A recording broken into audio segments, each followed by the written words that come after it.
This is breaking news. We start with breaking news tonight. 2 people are dead after a shooting outside a Jewish museum in Washington, D.C. Capitol Police say the victims were a couple that worked at the Israeli embassy. They were leaving an event taking place inside the museum when the suspect opened fire. The suspect was seen pacing outside the museum before the shooting, then walked into the museum after the shooting and was detained by event security. When he was taken into custody, the man began chanting. The suspect chanted, "Free, free Palestine," while in custody.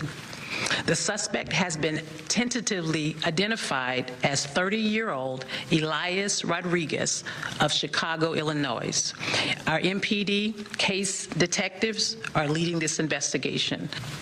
It's a young couple about to be engaged. The young man purchased a ring this week with the intention of proposing to his girlfriend next week in Jerusalem. They were a beautiful couple who came to enjoy an evening in Washington's Cultural Center. President Donald Trump putting out a statement on Truth Social a short time ago. Over on Truth Social, he writes, in part, quote, "These horrible D.C. killings, based obviously on anti-Semitism, must end now. Hatred and radicalism have no place in the USA. Condolences to the families of the victims. So sad that such things as this can happen. God bless you all," end quote. We're also hearing from witnesses tonight. About 9:07, 9:08, we heard between 10 to 15 gunshots, roughly. I don't know the exact number.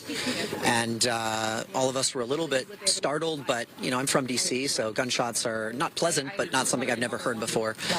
Next thing we know, I did see somebody run in. The security guard happened to let this guy in. I guess they were thinking that he was a victim. And he was covered in rain. He was clearly in trauma. He was in shock. And, you know, some of the people at the event brought him water. They sat him down. "Are you okay? Were you shot? What happened?" And he's like, somebody call the cops, bring the cops in. So about 10 minutes later, when the cops actually came in, he said, "I did this." He said, "Sir, I'm unarmed." He put his hands up. He grabbed a red keffiyeh out of his pocket and started the Free Palestine chants.